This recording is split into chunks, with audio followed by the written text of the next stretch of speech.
This is the Student and Young Adult Equity Career Awareness and Training Grant Overview webinar.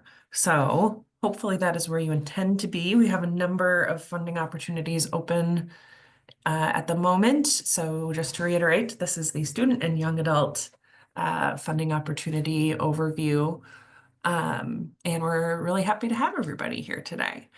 So if we can go to the next slide, we're going to do some introductions for our team. As I said, my name's Lauren. I'm a program manager on the team. And I'm going to hand it over to Janelle. Hi, my name is Janelle Granum. I am the program director for the student and young adult team, and I will hand it over to Alex. Hi, everybody. I'm Alex. I'm the senior program manager on the student and young adult team. I'll hand it over to Jenny. Good afternoon, everyone. I'm Jenny. I'm the program manager, and I manage the internship program. And I will pass it to Cassia. Hi all, I'm Cassia Schuler, program coordinator on our student and young adult team, and I'll pass it to Kyle. Good afternoon, everybody. I'm a student and young adult workforce development fellow here, and great for you all to be here. So Great. Thanks, everybody. Excuse me. So if you haven't already, please share your name, title, and organization in the chat. We would love to know who's here, but also we oftentimes get questions from folks about partnerships and other organizations we're working with. So feel free to peruse those names as well. And hopefully you'll see some familiar faces or potential partners as we dive into this work. This webinar is being recorded. As you likely heard at the start, the recording and the slides will be posted on the RFP webpage. Due to the length of information that we have to cover today, we're going to hold questions, verbal questions, until the end. If you do have a question you'd like to share in real time, please enter that in the chat, and we'll be doing our best to answer those as the presentation progresses. But if you have something you'd like to ask verbally, please hold it until the end of the presentation. At the end, we'll allow you to unmute and answer questions that we may have missed or occur to you later in the course of the webinar.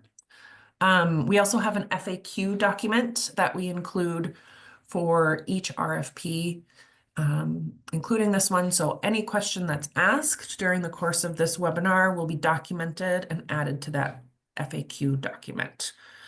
So if you don't catch all the details of an answer or miss something in the chat, you can always consult that FAQ document after the fact so everyone has equal access to those answers.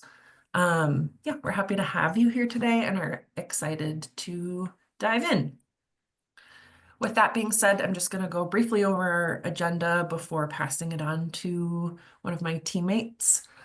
So first, we're going to talk through funding sources, where the money that's available in this opportunity comes from, what the target occupations and populations for the RFP are, who's eligible to apply, what the application process and timeline looks like, what opportunities you'll have to ask additional questions in office hours or connect with Mass CEC or other organizations, and then time for Q&A at the end. So a lot to pack in to the next 50 minutes or so. So with that, I'm going to hand things over to Jenny. Thank you, Lauren. So how we're able to afford our programs and disperse grants is through funding, of course. In 2021, the MA, or Mass Legislature, passed the act creating a next generation roadmap for climate policy. And this set some goals for net zero emissions by 2050, particularly targeting environmental justice neighborhoods, marginalized communities, and minority and women-owned business enterprises. We initially were allotted 12 million, and in this year, actually, we've been able to double our funding through the 3-year Mass Save plan, which includes a $24 million dollar funding to continue our efforts. Next slide, please. As I already mentioned, there are targeted climate critical sectors as well as populations. So for targeted populations, again, we have environmental justice neighborhoods. Next slide, please. And that is households with income that is not more than 65% of the statewide annual median, members of underrepresented communities, and members of federally recognized or state acknowledged tribes as well.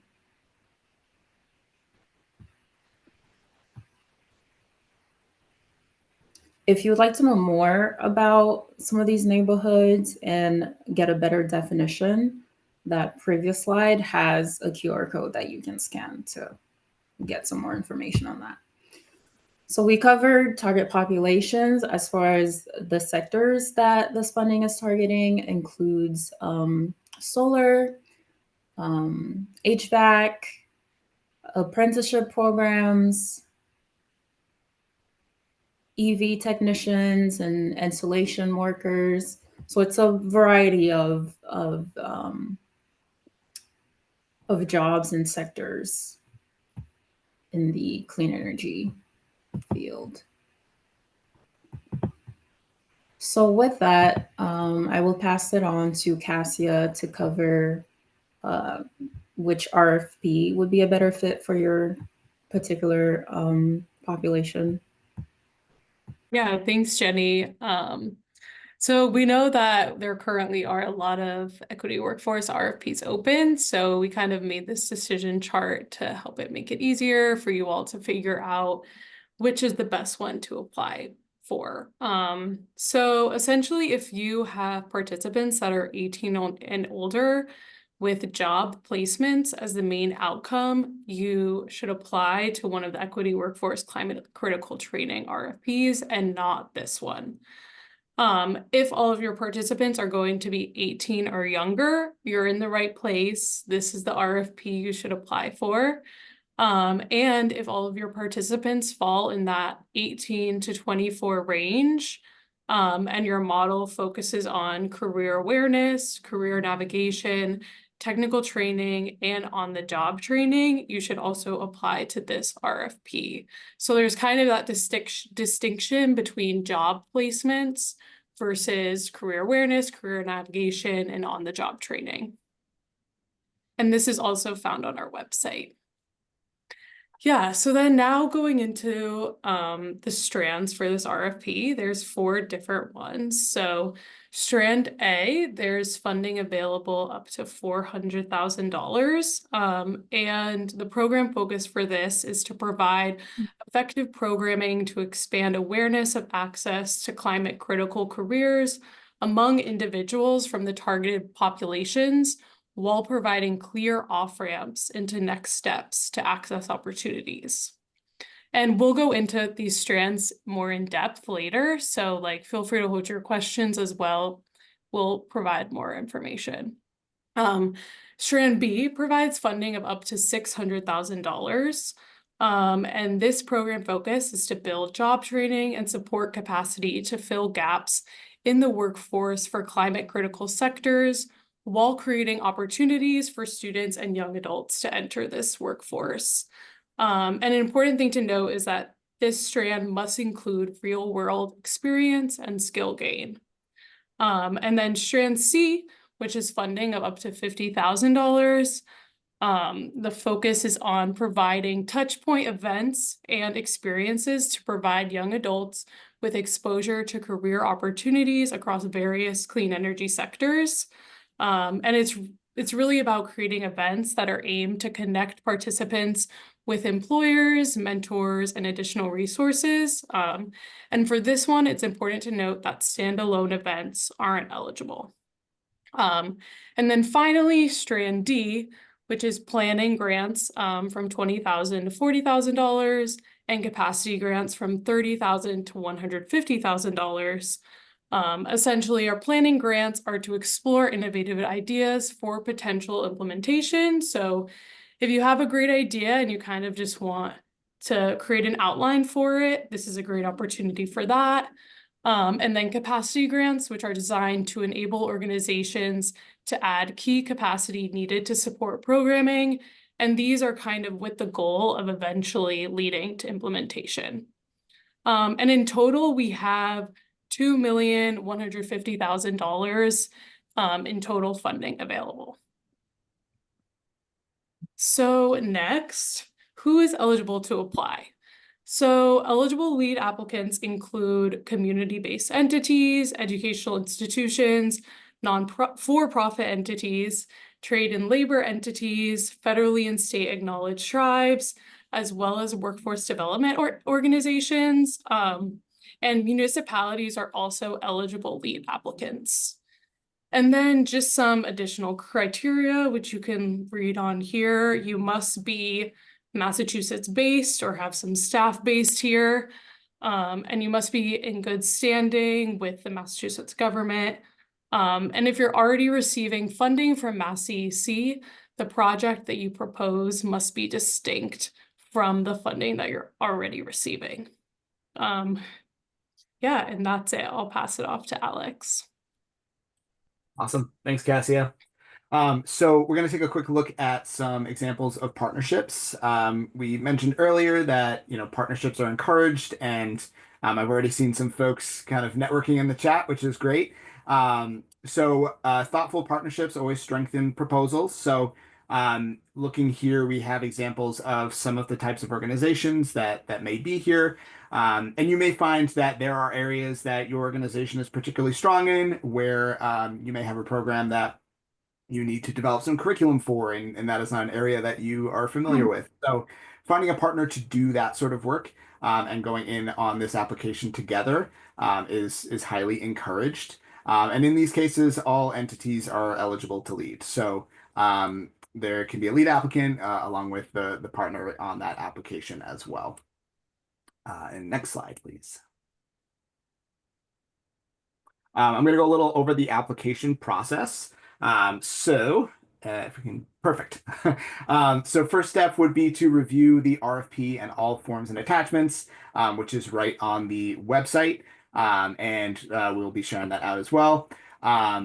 There are a number of attachments, which I'm going to get into on the next slide. But you want to make sure that you read through everything there carefully to understand the opportunity, the requirements, and what our objectives are with this RFP.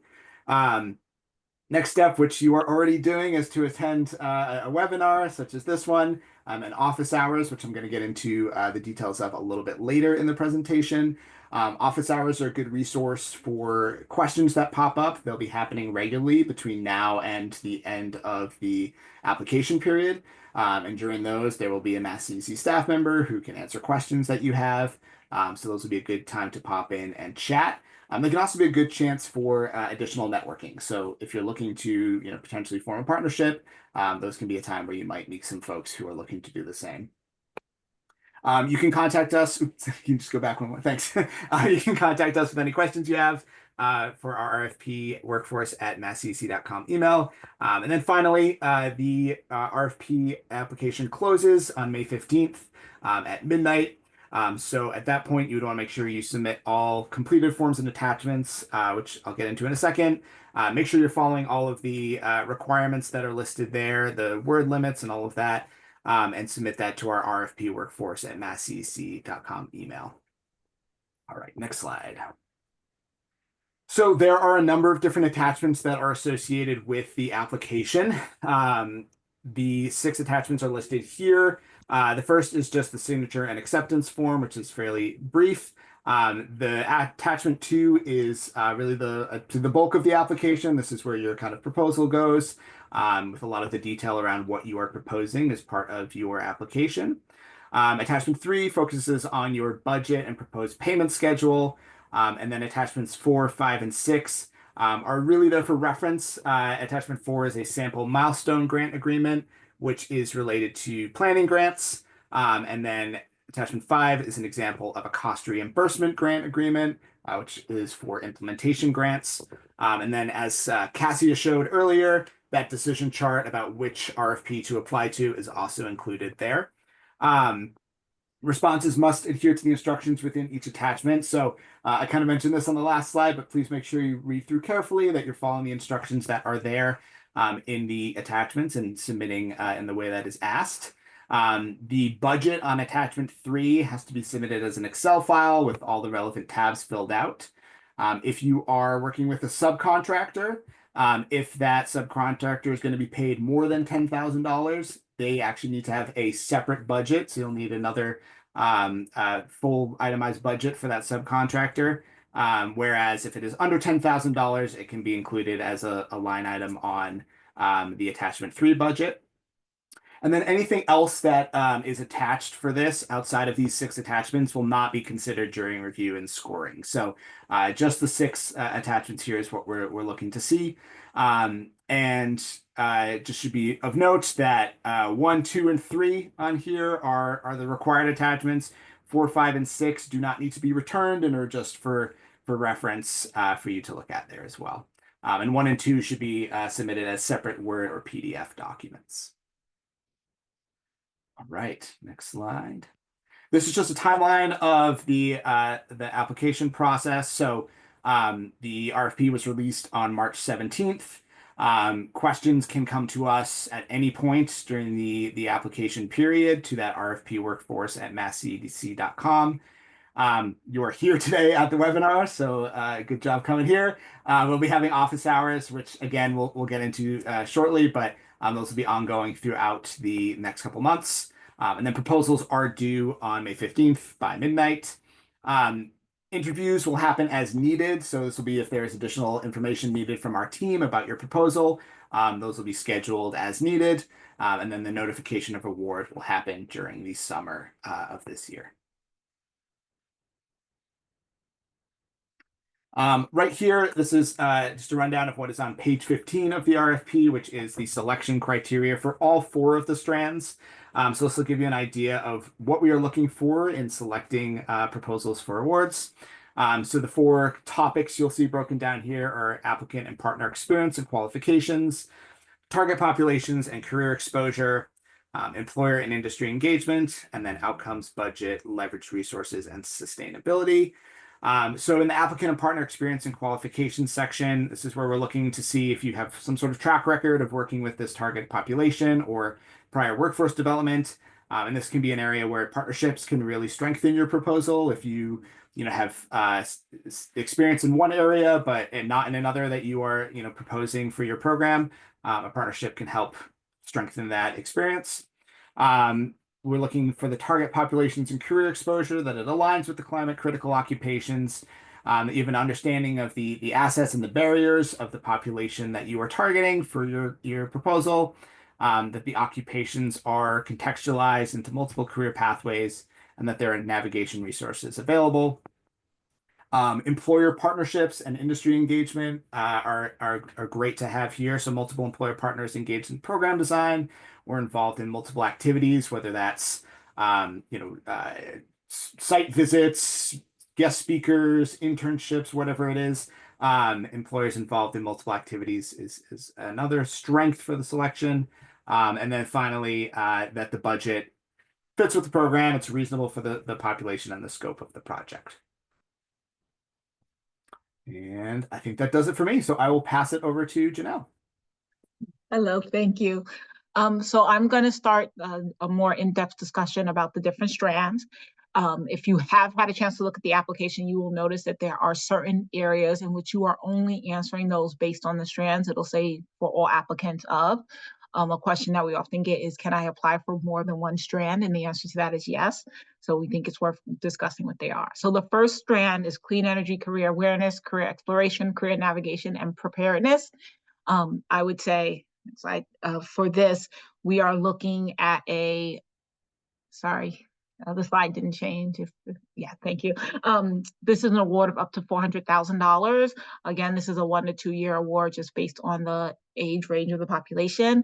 This particular award could be anyone as young as, this is for the K to 12, or you may be thinking of someone up to 24. So this has a wide range of applications, and basically it's about the career awareness of climate critical careers. This application or this strand does lend itself to curriculum development. When we look at curriculum development, I would have to just gently point out that we are not sponsoring or allowable expense is curriculum that we have already developed. So we ask that people make sure that they are looking at curriculum that we ourselves have already done for the Innovation Career Pathway, which is available on our website, and other curriculum that might be out there. We are looking at curriculum development that is largely different from that area. We are looking for career awareness activities that are appropriate for the targeted age group. If you choose kindergartners, we expect them to have a very different experience than if you choose juniors in high schools. We're looking for metrics. One of the things we know with this particular Asian population is if job placement is not a metric, what are you measuring in terms of skill gain, knowledge, and changes in knowledge? And so we're asking that these things come in with those metrics and measures already thought out. So the example we use is if you're at a school and you've decided that you want your math curriculum to really focus on careers in the climate critical space, you guys have decided to have a more holistic approach to kind of what's happening in history and science and English and math. And so you need to incorporate different parts of careers and technology into your curriculum to build it. So that is this first kind of strand A. Strand A also has one more, next slide, criteria, which is that the program design looks at what best practices you're incorporating.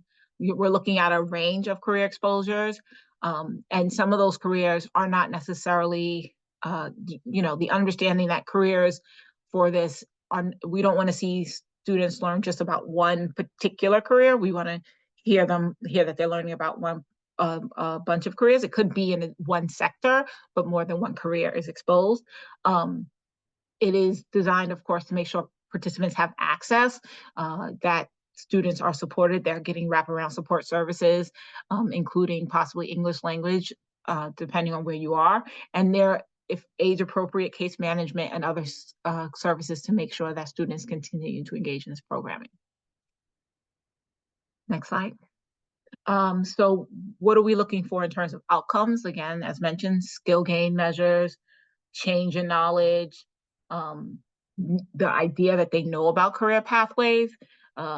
We are hoping that they'll have layered interactions with career professionals. The idea being not just they're doing on-the-job training or they're doing project-based learning, but maybe they've done a site visit, maybe they've done a job shadow, maybe there's been a take a second grade at a work day, something in which there are multiple asks from that employer. So that's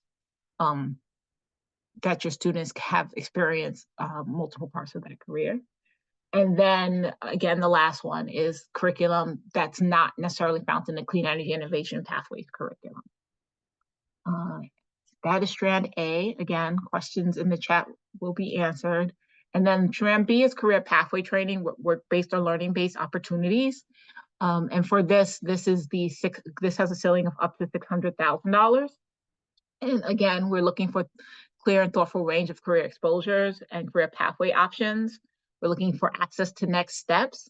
The off-ramp could be into training, it could be into internships, it could be into apprenticeships. We suspect that for this particular strand, it might also be that in the course of your design, job opportunities are part of what happens here, but not without really being clear about that career navigation. And then again, wraparound services and case management. My thinking around this is probably these are going to be for an older set of students or people who will participate in a training program. And this might be looking at what participants' needs are, preparing some career readiness training, looking at some training based on maybe your regional plans and trying to figure out like how you can maybe do some pre-apprenticeship using these dollars. Again, this has another evaluation or assessment criteria, next slide, which is around the career pathway training. And that is the program design does have, again, the best practices that we're looking for training and design that is age appropriate and that's delivered in a way that makes sense for the students in which the program serves. Is tailored to the needs of the students that are targeted. If, for example, you've decided to make a program in which you're going to look at an EJ neighborhood and particularly single parents in that neighborhood, that you have appropriate wraparound services for them. And then again, that there's case management that takes place as well. For these, again, the outcomes we're looking at would of course be, sorry, next slide, would again be skill gain measures. This may be in career readiness skills and then technical skills, that there are career plans, there are exploration projects, that there is hands-on work-based learning, and there is a way to evaluate that learning. And the outcomes here, they might go to another training, they might get an internship, they might enroll in a training program, and they might be placed in a clean energy occupation. But again, for this, we assume there'll be multiple layers with employers that we will be able to see. And that is it for Strand B. At this time, I will turn it over to my colleague, Lauren. No, excuse me. So Strand C is career awareness experiences with learning outcomes. As Janelle hinted at earlier, we don't always have those job placement metrics that are more traditional in adult workforce development, but we still do need measurable learning outcomes. So this strand is awards up to $50,000 for 1 to 2 years.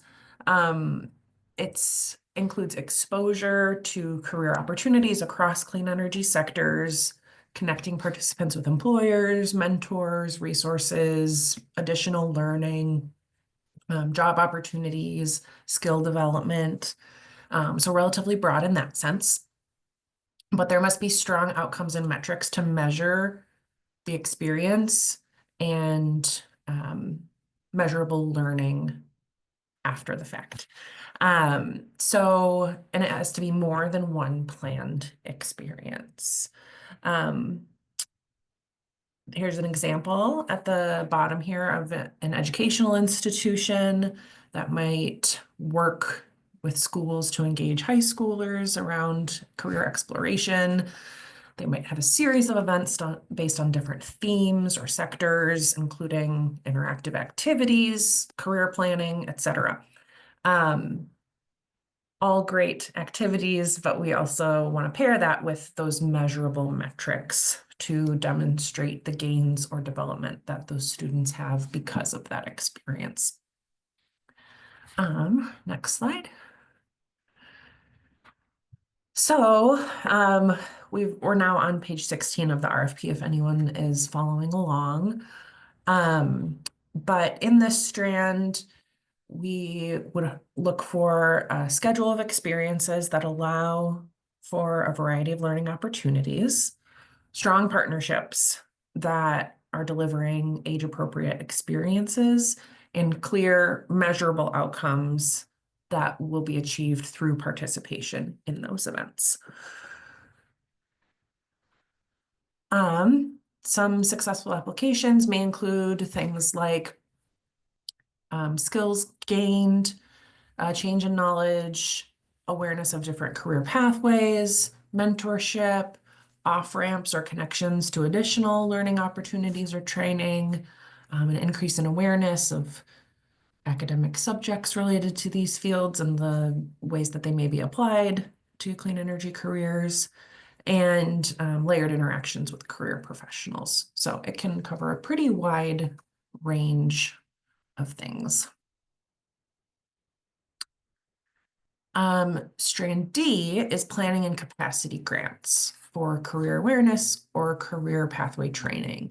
I know we had a question earlier in the chat about planning grants, so We have some folks who have already received this sort of funding. Planning is 20 to 40,000 and capacity will be 30 to 150,000. These are for 6 months to a year and focus on a targeted population and have a thoughtful process that you plan to engage in to reach implementation. With that application, you should be able to identify next steps and the impact of the award.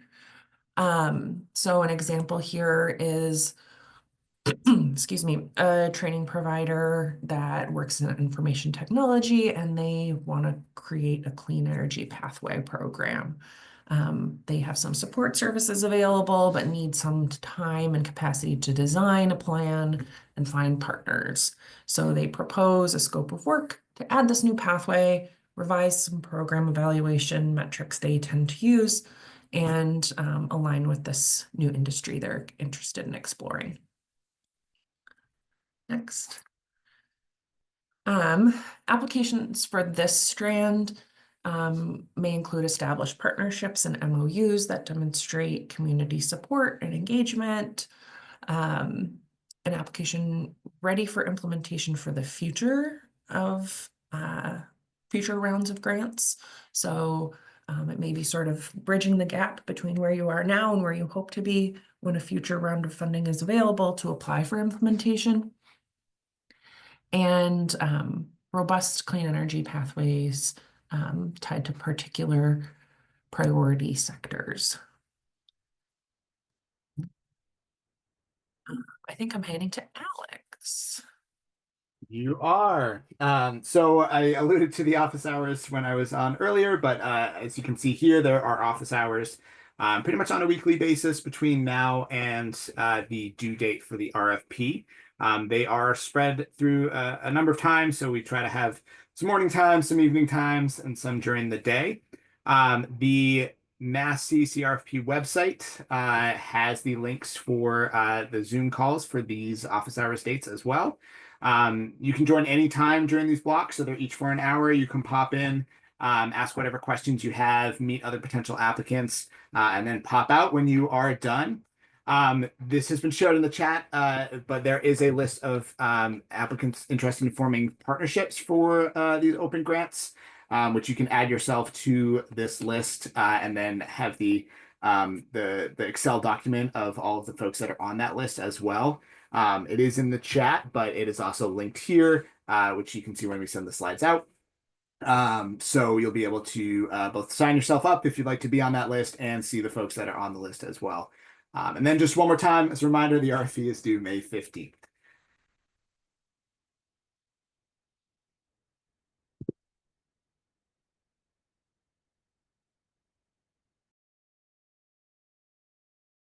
At this time, we are going to stop